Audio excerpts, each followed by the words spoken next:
عندك ماديسون بلانك، عندك سون بلانك، عندك برونو بلانك، عندك راشفورد بلانك، عندك ميتوما بلانك، عندك ستيرلينج بلانك، عندك امبومو بلانك. ده ايه الجوله المنيله بنيله دي؟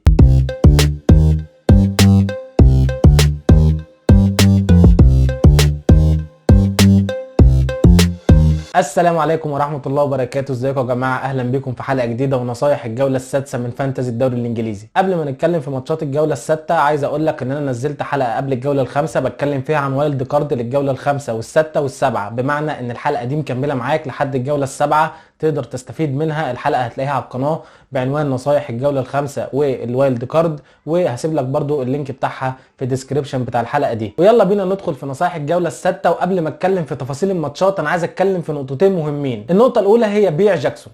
أيوه، بيع جاكسون. لو أنت لسه ما بعتش جاكسون، اقفل الحلقة دلوقتي لو أنت بتتفرج عليا، وقفها وادخل بيع جاكسون وتعالى لي تاني. الناس اللي باعت جاكسون وماتش تشيلسي شغال، انت 100 100 يا ابني، انت على وضعك. مش انا هو بنصح دايما ان احنا نأجل تغييراتنا لحد اخر يوم قبل الديدلاين، بس لا، اي حد دخل وماتش تشيلسي شغال باع جاكسون ما يتلمش والله. اصل يا جماعه الموضوع يعصب، ومحدش يقول لي بقى اصل جدول ماتشات تشيلسي سهل ونديله فرصه ونصبر عليه والكلام ده. احنا بقالنا 4 جولات في القصه دي يا جماعه. يا جماعه جاكسون مش مهاجم حظه وحش، جاكسون مهاجم غبي، جاكسون مهاجم مش واثق في نفسه. فحتى لو جاكسون هيجيب هاتريك الماتش الجاي وهيجيب سوبر هاتريك في الماتش اللي بعد الجاي، انا قررت ابيع جاكسون. انت بقى عايز تصبر عليه اصبر عليه، انما انا مش هصبر عليه اكتر من كده. وزي ما بقول لك، وارد يتألق الماتش الجاي، وارد يتألق الماتش اللي بعد الجاي.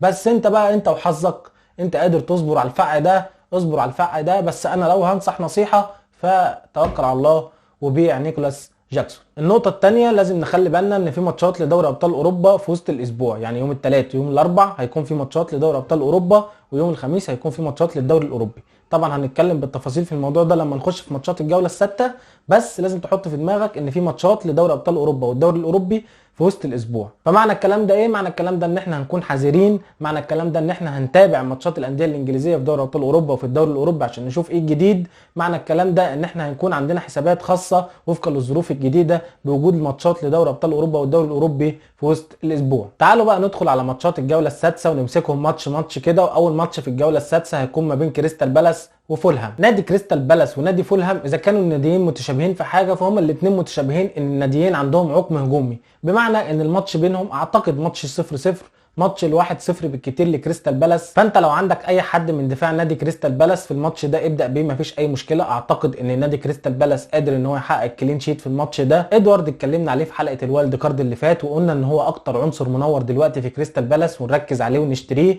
بالنسبه لفولهام فلا، لا خط وسط ولا خط هجوم. ما تقوليش بيريرا، ما تقوليش خيمينيز. انت لو هتجيب حد من نادي فولهام فانت تجيب بس لينو في حراسه المرمى، انما بالنسبه لخط الوسط او الهجوم فبلح، ابعد عن نادي فولهام سواء في خط الوسط او في خط الهجوم. الماتش الثاني في الجوله السادسه هو ماتش نادي لوتون مع نادي ويلفرهامبتون. وبازلت باكد يا جماعه ان نادي لوتون نادي ضعيف جدا، اداؤه سيء جدا، هو اول نادي هيودع الدوري الانجليزي السنه دي. بالنسبه لنادي ويلفرهامبتون فنيتو يا جماعه، ركز مع نيتو في ماتش ليفربول اللي فات مسك جوميز في 45 دقيقه بهدله. طبعا محمد صلاح كجناح ما كانش بيعمل المسانده الدفاعيه مع جوميز، وده استغله نيتو بشكل كويس جدا. زي ما بقول لك 45 دقيقه عامل وش جوميز جزامه. طيب عشان الناس اللي بتقول ان احنا بنحكم على نيتو من ماتش ليفربول او من ال 45 دقيقه اللي لعبهم كويس ضد ليفربول، طب قبل ماتش ليفربول بقى نيتو كان كويس؟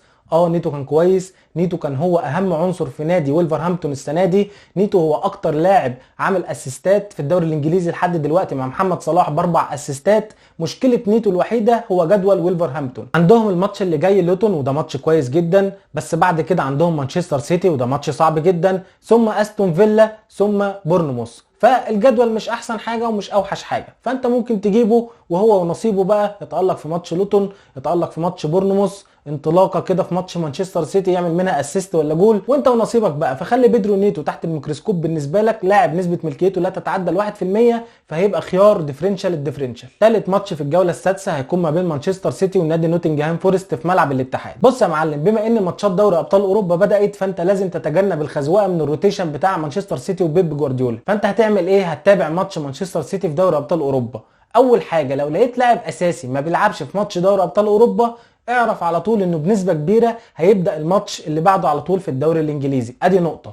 النقطة التانية، لو لاعب اساسي بيلعب عادي في ماتش دوري ابطال اوروبا ولقيته سحبه في الدقيقه 60، في الدقيقه 65، في الدقيقه 70 بعد ما بيطمن على النتيجه، اعرف برضو ان اللاعب ده بنسبه كبيره هيبدا اساسي في الماتش اللي بعده في الدوري الانجليزي. دي هي الاستراتيجيه الوحيده عشان تتجنب خوازيق جوارديولا في الروتيشن، وبرضو يا تسلم يا ما تسلمش. هديك مثال، مثلا لو انت عندك الفاريز، ناس كتير معاها الفاريز، فماتش دوري ابطال اوروبا اللي جاي لمانشستر سيتي، لقيت الفاريز على الدكه في الماتش ده، اعرف انه بنسبه كبيره هيبدا اساسي في الماتش اللي جاي في الدوري.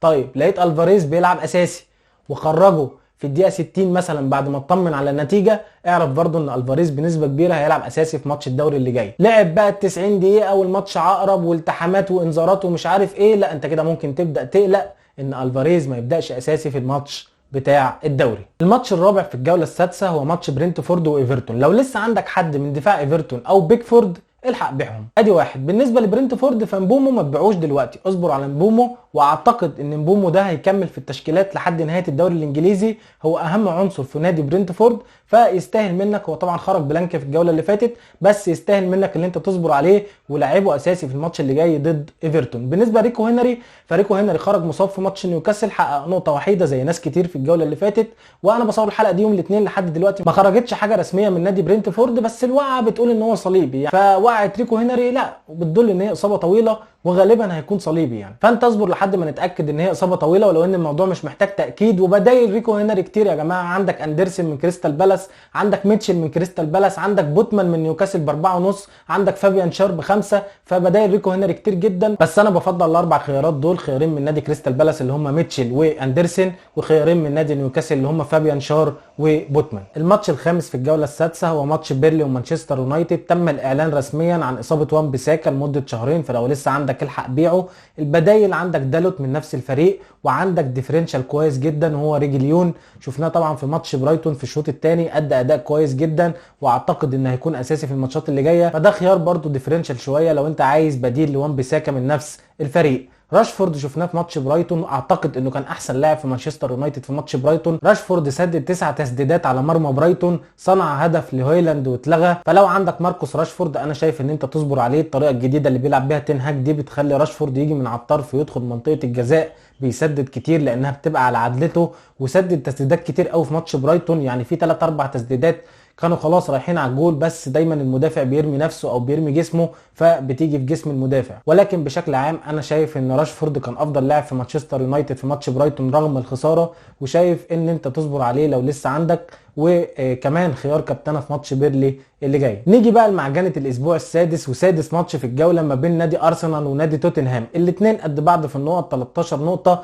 الفرقتين ما خسروش، كسبوا كل ماتشاتهم وتعادلوا كل فريق ماتش، فاعتقد ان التساوي ده هيخلي الماتش ما بينهم قوي جدا، الفرقتين بيلعبوا بطريقه هجوميه، فاعتقد ان الماتش ده برده هيكون مفتوح جدا فيه اهداف كتير. لو عندك لعيبه في خط الوسط والهجوم من هنا، او عندك لعيبه في خط الوسط والهجوم من هنا، ارمي بكل اوراقك الهجوميه في الماتش ده. انا شايف ان الماتش ده هيكون مفتوح، وما اعتقدش ان في المباراه دي فرقه من الفرقتين هيعملوا الكلين شيت، اعتقد ان الكلين شيت هيروح من الفرقتين، وانا ما زلت مصمم ان ساكا هو اهم لاعب في نادي ارسنال وماديسون هو اهم لاعب في نادي توتنهام. سابع ماتش في الجوله ما بين نادي برايتون ونادي بورنموث، وانا ما زلت مصمم يا جماعه ان دفاع نادي بورنموث واحد من اسوأ الدفاعات اللي موجوده في الدوري الانجليزي. في ماتش تشيلسي اللي فات دفاع كان سيء جدا، نيتو حارس المرمى تصدى ل6 تصديات، اعتقد انه كان نجم الماتش، وانه لولا وجود نيتو في المباراه دي كان تشيلسي كسب الماتش بكل سهوله. دفاع سيء جدا، وخصوصا الجبهه الشمال اللي كان بيلعب عليها رحيم ستيرلينج، جبهه سيئه جدا. اعتقد ان اي جناح سواء مثلا صلاح، بوين، حتى رحيم ستيرلينج كان يقدر يسجل في المباراه دي بكل سهوله. اعتقد ان الجبهه دي في نادي بورنموث ضعيفه جدا وممكن نستهدفها، فانا اعتقد ان نادي برايتون هياكل بورنموث في المباراه دي 3-4. اعتقد ان سولي مارش هيكون اساسي في المباراه دي، واعتقد برضو ان سولي مارش هيتالق في المباراه دي، بس نخلي بالنا من حته ان نادي برايتون بيلعب في الدوري الاوروبي، عنده ماتش يوم الخميس الساعه 10 بالليل مع نادي اياك اثينا، ماتشه في الدوري يوم الاحد، فنخلي بالنا برضو زي ما اتكلمنا في موضوع مانشستر سيتي، نشوف مين اللي هيلعب اساسي في ماتش الدوري الاوروبي، ونشوف مين اللي هيخرج بدري في ماتش الدوري الاوروبي، عشان اللي هيخرج بدري او اللي هيكون احتياطي في ماتش الدوري الاوروبي هيكون له الفرصه الاكبر انه يلعب اساسي في مباراه الدوري. تامن ماتش في الجوله السادسه ما بين نادي تشيلسي ونادي استون فيلا، وزي ما قلت لك في بدايه الحلقه جاكسون بيع، رحيم ستيرلينج اصبر عليه. رحيم ستيرلينج انا شايف ان هو اخطر لاعب في تشيلسي، كان يقدر يسجل بكل سهوله في مرمى نادي بورنموث، فانا شايف ان اللاعب الوحيد اللي يستاهل ان انت تصبر عليه من نادي تشيلسي هو رحيم ستيرلينج. شفنا طبعا تشيلويل قعد دكه ونزل خد انذار بجمله، يعني مدرك اللي لعب اساسي. في تخبط في تشيلسي بشكل عام اداريا وفنيا وكل حاجه، فانا شايف ان في ظل التخبطات دي انا شايف ان احنا نبعد عن نادي تشيلسي قدر الامكان لحد ما الناس تفوق، ولو هتجيب حد يكون في اضيق الحدود، وانا شايف ان رحيم ستيرلينج هو اللاعب الوحيد اللي ممكن تشتريه من نادي تشيلسي في الفتره دي. الماتش التاسع في الجوله السادسه ما بين نادي ليفربول ونادي ويست هام. ابعد عن دفاع ليفربول خالص الفتره دي، لان عندهم ويست هام ثم توتنهام ثم برايتون. اعتقد ان ليفربول في الثلاث ماتشات دول مش هيعمل الكلين شيت، فتجنب دفاع ليفربول.